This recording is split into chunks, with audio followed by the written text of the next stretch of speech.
e o devido valor ao sacrifício de Jesus. Cumprimentando a irmã Sônia, que cumprimenta as demais esposas de pastores que aqui estão também, essa mulher de Deus que a conheço de longos anos, que tem sido um baluarte, companheira fiel ao lado do vosso pastor. Ezequiel capítulo 47, eu quero chamar a atenção brevemente para que meditemos na palavra do Senhor, palavra conhecida dos irmãos, mas nós vamos meditá-la rapidamente, que nos diz assim, Ezequiel capítulo 47, diz assim: depois disto me fez voltar à entrada do templo, e eu vi umas águas por debaixo do limiar do templo, para o oriente. Na frente do templo, olhava para o oriente, e as águas vinham debaixo, do lado direito do templo, ao sul do altar. Ele me levou pela porta do norte e me fez dar uma volta por fora, até a porta exterior que olha para o oriente, e corriam as águas ao lado direito. Saiu aquele homem para o oriente, tendo na mão um cordel de medir, e ele mediu 1000 côvados, e me fez passar pelas águas, águas que davam pelos artérios. Mediu mais 1000, e me fez passar pelas águas, águas que me davam pelos joelhos. Mediu mais 1000, e me fez passar por águas que me davam pelos lombos.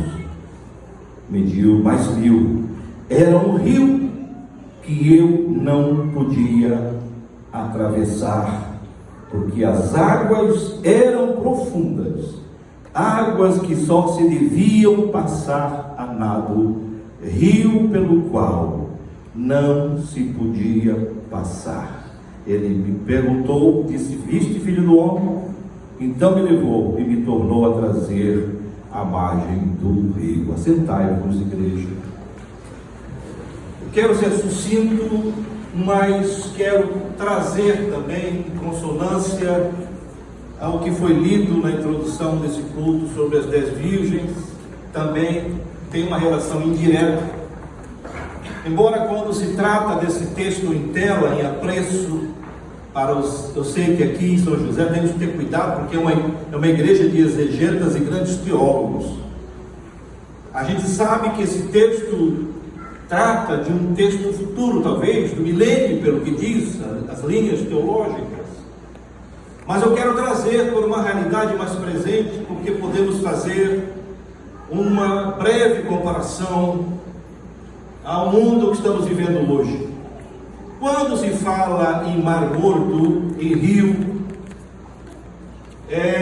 faz lembrar, para quem não conhece, e se faz necessário entender como funciona o Mar Morto. O pastor Ezequiel e outros pastores já estiveram no Mar Morto, como eu estive lá também, e muitos dos pastores entraram no rio e boiaram, né? Porque é uma água que as pessoas não vão para o fundo, porque existe uma grande quantidade de água, uma grande salmoura composta por brometo de magnésio, e evidentemente por ser mais pesado, por uma lei física chamada lei do empuxo, né?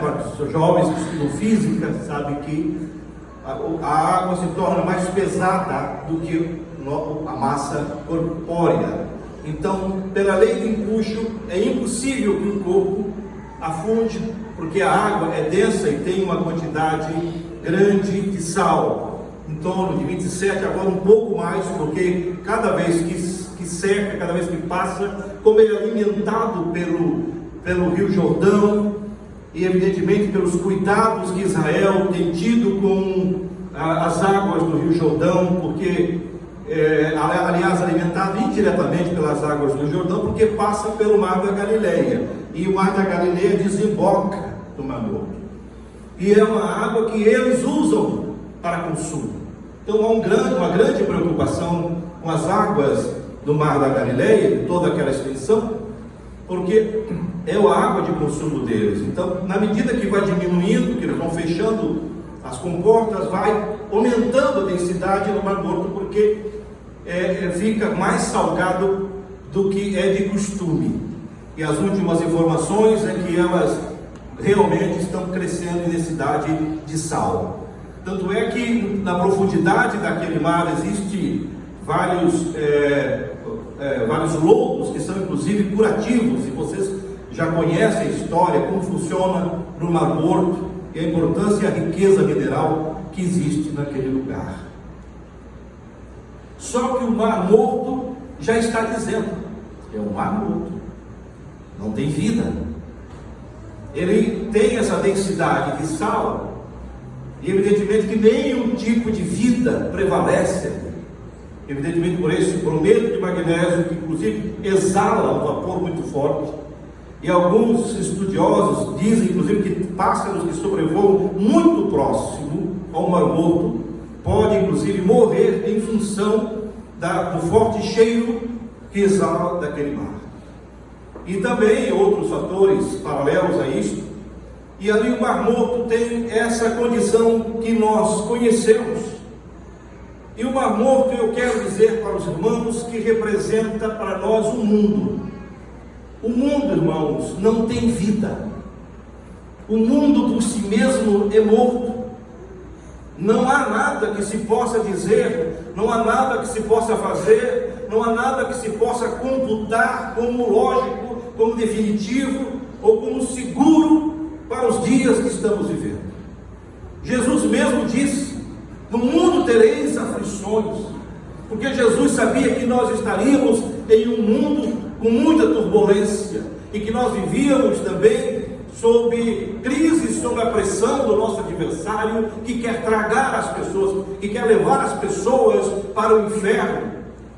E o mundo tem essa condição de que aos poucos vai morrendo cada vez mais, em todos os aspectos, não considerando inclusive a questão ecológica e tudo que se vê, sobre o desmatamento, questão da poluição, desconsiderando inclusive essas questões humanas.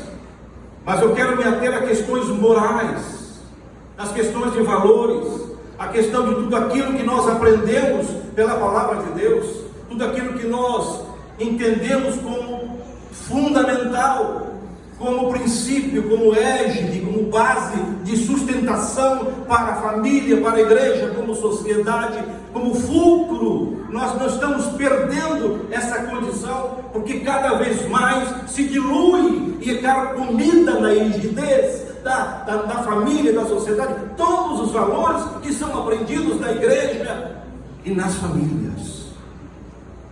Vivemos em um mundo realmente em crise, e cada vez mais se cumprem as profecias, e cada dia mais estamos vivendo próximos do fim, porque a cada minuto nos aproximamos mais da vinda do Senhor Jesus. Cada minuto mais as profecias vão se cumprindo em forma de detalhes. Eu estava comentando com a minha esposa, inclusive hoje, sobre a questão da tecnologia, quando a gente começava a pensar o que seria isso, como seria. Eu lembro que eu era pequeno discutindo com o meu falecido pai, assim, como é que vai ser quando Jesus disse que todo olho o verá? Para nós naquele tempo parecia impossível. Como se acontece lá no Oriente, no Ocidente, a vida de Jesus, e todo olho vai ver, se nós não temos como ver? Hoje nós temos condição de ver instantaneamente através das redes de televisão, a mídia automaticamente colocando no ar tudo o que está acontecendo, e você vendo no seu quarto, vendo na sua casa. Tudo vai se cumprindo literalmente. E as coisas, irmãos, não vêm de uma forma imposta e rápida, como nós imaginamos, que viria de forma abrupta. Não, as coisas são construídas e de forma sigilosa e perigosa, como fizeram com Daniel. Eles não tinham como pegar Daniel, como tentar, criar uma estrutura ou, de certa forma, enfraquecer Daniel em tudo que ele tinha de condição de vida, de moral e de respeito com o rei. O que eles foram fazer? Eles tiveram que trabalhar didaticamente, mediante o que? Uma lei. Eu trabalhei, irmãos, somando tudo, mais ou menos uns 30 anos no legislativo.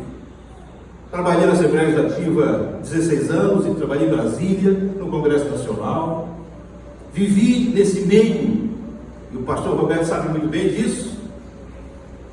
E a gente sabe como isso vem, isso como é tratado. Então as coisas não virão de uma forma imposta. Não, elas são construídas dia a dia para poder desmontar. Hoje é um decreto, amanhã é outra lei, daqui a pouco o próprio Congresso não tenha a condição de votar uma lei, de repente vão direto ao Supremo Tribunal.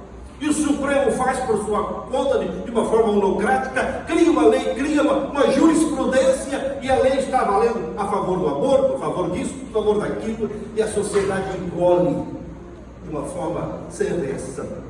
Às vezes, através de uma lei. Então, é assim que o Satanás trabalha, de forma sutil e organizada. E a igreja do Senhor precisa estar preparada para esses últimos dias que estamos vivendo na face da terra. O mar é morto. O mar está aqui. As pessoas estão vivendo nesse marasmo, no pecado, a droga, a questão da droga dependência, de tudo aquilo que nós estamos vendo. Os jovens presos nas malhas traiçoeiras das drogas, estão nas ruas sem esperança. Todo tipo de crise moral, social que estamos vivendo, isso representa o quê? O mar morto, não a vida. Não a vida. Você olha para quem está à sua direita, à sua esquerda, um com problema, outro também falando da crise que está vivendo, crise moral, crise no casamento. Nunca se desmanchou, houve tanto divórcio como nos últimos tempos, casamento desfeito, famílias desestruturadas, tudo isso preparando cada vez mais e de certa forma desestruturando a família e também a sociedade como um todo. E com isso a igreja também sofre, porque a igreja também está inserida na sociedade. Mas aqui diz nesse texto, o profeta Ezequiel, este grande homem de Deus, esse jovem filho de um sacerdote, mas era um jovem fiel a Deus, um jovem que veio, também saiu de uma condição até desfavorável, veio na segunda leva, quando eles vieram para Jerusalém, quando Nabucodonosor trouxe para Jerusalém na primeira leva, veio Daniel, os demais jovens, ele veio na segunda leva. E ele veio meio na condição de escravo, uma situação humilhante. Daniel vinha de uma família nobre, ele vinha de uma família mais humilde, mas tinha essa condição de ser filho de um sacerdote. Isso é importante quando nós temos alguém criado na igreja. Quando alguém tem princípios, tem valores, por mais crise que possa ter, por mais dificuldade que possa ter, mas o que prevalece na hora H é os valores que foram inseridos, que foram plantados na sua adolescência. Por isso a importância da igreja, como célula máter da sociedade, como estruturante dessa sociedade que nós precisamos.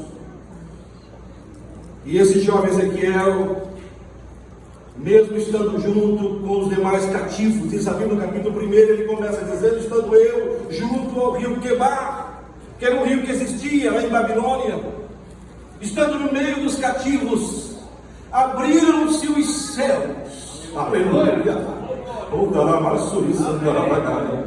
Abriram-se os céus e eu vi visões de Deus.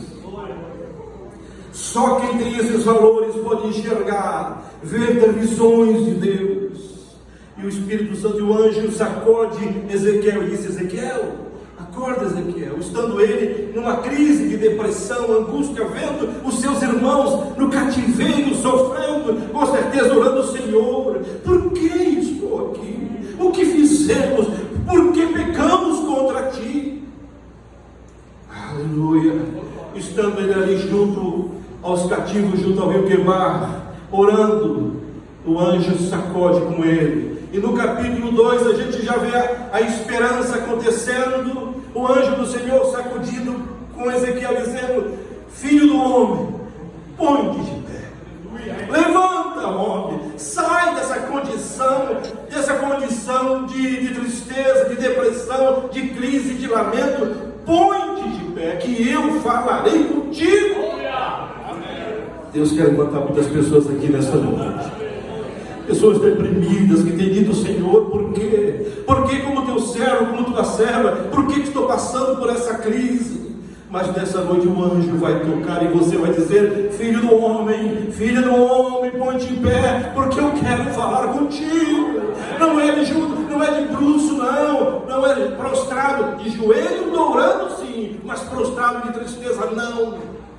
Se coloque de pé diante do Senhor e Deus quer falar contigo. Amém. Esse mesmo Ezequiel, o anjo começa a trazê-lo para grandes experiências. Foi ele que organizou, inclusive, começou lá em Babilônia o processo da formação da organização judaica, das sinagogas, começou através dele. Lá quando esteve nos 70 anos que ficou o povo em Babilônia, e no período que ele esteve, ele ajudou nessa organização. Um jovem abençoado, usado por Deus para isso. Esse mesmo jovem foi usado por Deus. Deus mostrou para ele vale ossos secos e disse: filho do homem, estás vendo como está? Olha a situação do meu povo, está aí morto como ossos secos. E você sabe o que aconteceu. E Deus perguntava para ele: é possível ainda trazer de volta e fazer esses ossos voltar, esses ossos a ter carne e a reviver? É possível, filho do homem? E ele respondia: Senhor, tu sabes. E o Senhor o fez ver o que é possível acontecer quando o Espírito do Senhor desceu sobre aqueles ossos, e aqueles ossos foram se unindo, se juntando em medulas, e foram se formando em corpo e carne, e ali houve uma grande bênção, e um grande avivamento, e uma grande alegria, porque houve ressurreição. Pessoas que estavam mortas, e simbolizava a morte, simbolizava aquilo que o mundo representa hoje, um mar morto, inanimado, sem vida. Esse mesmo Ezequiel, depois de muitas experiências com Deus, agora no capítulo 47, uma das últimas experiências, depois de muitas experiências, Deus leva Ezequiel para um lugar lindo, maravilhoso, como se fosse um templo, como se fosse esse lugar. E aqui tinha um altar, e debaixo desse altar saía um rio que ia crescendo devagarinho. Esse rio ia descendo, ia crescendo. E o anjo chegou para Ezequiel e disse: filho do homem, está vendo esse rio? Sim, Senhor, eu estou vendo esse rio. O que eu faço, Senhor? Ezequiel, preste atenção. Você está vendo esse rio?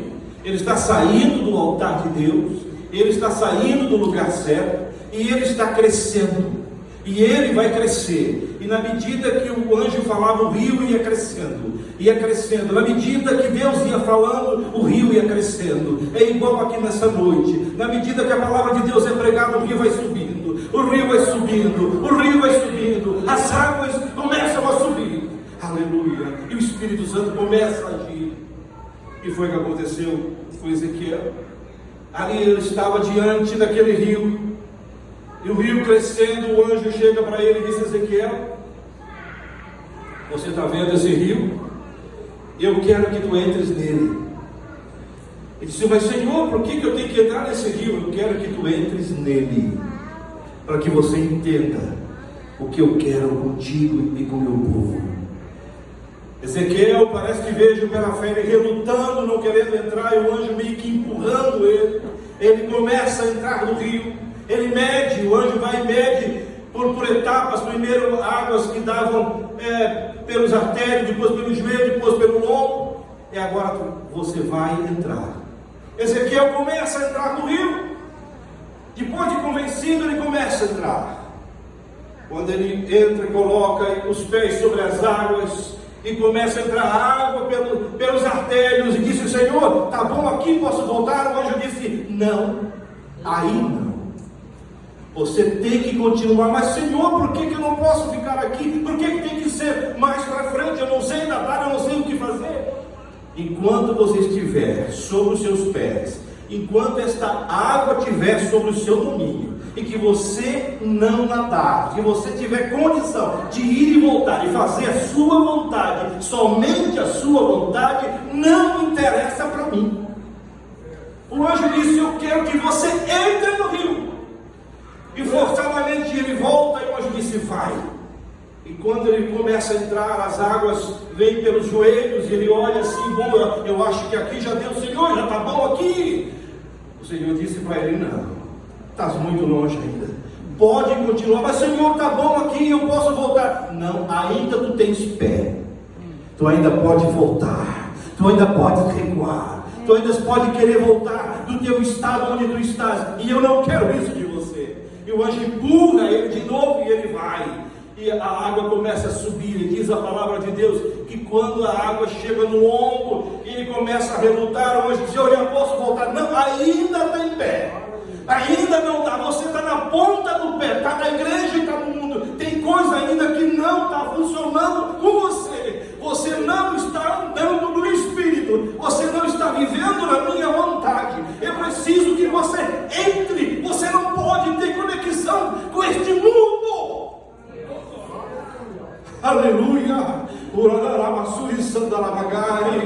Oh, glória a Deus. Aleluia. E o anjo força Ezequiel, dizendo: entra, Ezequiel. Quando ele via que não tinha mais jeito mesmo, a Bíblia diz que o anjo empurra Ezequiel e ele tem que nadar. E aí, quando nada, irmão, a coisa muda. Quando nada, não tem mais pé. Quando nada, você não pode voltar. Você tem que seguir, você tem que deixar fluir. E o Espírito Santo te conduz aonde Ele quer. É isso que a Bíblia diz: andar no Espírito e não cumprireis o desejo da carne. Amém, igreja? Amém. Dá para entender o que o Espírito Santo quer dizer nessa noite? Amém. Existe um mar morto, um mar morto estranho. Aleluia. O que é que Jesus disse? Vós sois o que? Sal da terra e luz do mundo. Não tem como fugir disso, irmãos. E o anjo do Senhor está dizendo: somente na minha dependência você pode cumprir plenamente o que eu quero para a tua vida, Ezequiel. Depois de tudo que você viu, por tudo que você viveu, eu quero que você ande plenamente na minha vontade. Olha, pelo currículo que tinha Ezequiel, pela experiência que ele teve com Deus, parece que não precisava mais nada. E você pode dizer assim: mas eu tenho 20 anos de fé, eu tenho 10 anos, eu tenho 5, eu sou filho de pastor, eu sou filho de obreiro, eu acho que eu já aprendi, eu já tenho suficiente, eu já tenho bagagem suficiente, eu não preciso de mais nada, eu estou pleno. O anjo vai dizer assim: entra no rio. Amém. Entra no rio e comece a nadar. Se você não nadar no rio, você vai ficar com os pés querendo voltar para trás. Mas quando você nada, você só vai ter que soltar o corpo, e o corpo não vai afundar, porque é uma lei física, você vai nadar, então você tem que nadar. Se você não nadar, aí você pode ter um problema. Então era para nadar, diz o texto, rio que tinha que se passar a nado, não é a pé, é abraçada, é nadando no Espírito que nós vamos ter vitória, é nadando no Espírito que nós vamos vencer todas as ondas contrárias que estamos vivendo. Aleluia, as horas se passam. Eu quero apenas fazer uma correlação ao que o irmão leu na introdução desse culto. Evidentemente que essa mensagem teria muito o que falar, mas eu quero fazer uma correlação. Quando o irmão leu sobre as 10 virgens, e uma coisa que tem me incomodado muito nos últimos dias, no capítulo 5, no versículo 5, quando diz assim: e tardando o noivo, e tardando o noivo, tosquenejaram todas. Alguém pode estar dizendo: Jesus está demorando. Onde está a promessa na sua vida? Porque desde quando meu pai era vivo, quando meu avô, bisavô era vivo, ele já falava da vida de Jesus. Desde quando Paulo começou a pregar, Tiago, Pedro, já falava da vida de Jesus, e Jesus não veio ainda. Sabe por quê? Ele tardou por você. Aleluia. Ele tardou por você. Tardando o noivo. Aleluia. É o tempo que Ele está dando para a igreja, para que nesse período a igreja se prepare mais do que nunca para estar preparada para o arrebatamento da igreja.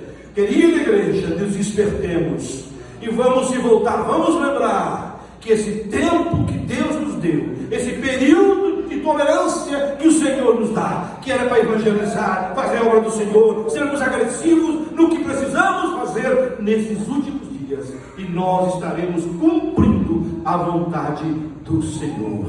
Deus abençoe esta amada igreja em nome do Senhor Jesus. Aleluia. Aleluia. Glória a Deus. Que maravilha. Há um rio de Deus para cada um de nós nadar. Há um rio de graça, de bênção. Há um rio que cura, há um rio que restaura, há um rio que envolve. Existe um rio que manda do Senhor. Há uma fonte que limpa o pecado.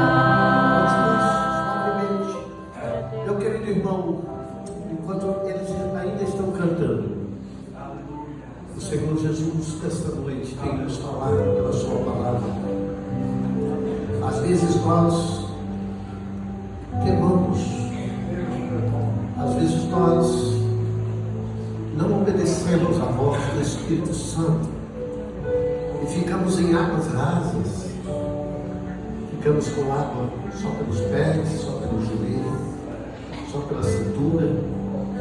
E quando a água vem na cintura, nós nos sentimos um pouco mais envolvidos. E parece que está tudo certo. Mas o Senhor não quer isso. A mensagem é esta para nós hoje.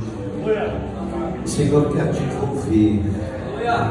O Senhor quer que você esteja totalmente dominado por Ele. Vamos ficar em pé. Tem alguém para voltar para a casa paterna nesta noite? Tem alguém para voltar para Jesus? Meu irmão, esse rio ainda está correndo. Esta fonte ainda está aberta. De maneira que você pode entrar nestas águas e ser purificado, e ser renovado, e ser perdoado, e ser outra vez restaurado. Tem alguém para voltar para Jesus nessa noite? Levante a sua mão. Deixa eu ver. Tem uma mão. Se levante. Se levante. Isso, vem aqui. Acompanhe ela aqui. Tem mais alguém para Jesus? Tem mais alguém para voltar para o Senhor? Venha, meu irmão. Esse rio te envolve. Esse rio está à tua disposição. Essa graça abundante quer te envolver nessa noite. Volta para Jesus. Mais alguém? Mais alguém? Tem alguém para aceitar o Senhor nesta noite? Levante a sua mão. Nós vamos ministrar sobre a sua vida.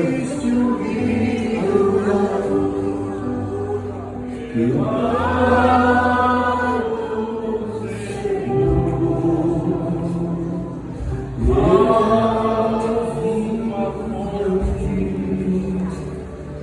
Recebendo o sal.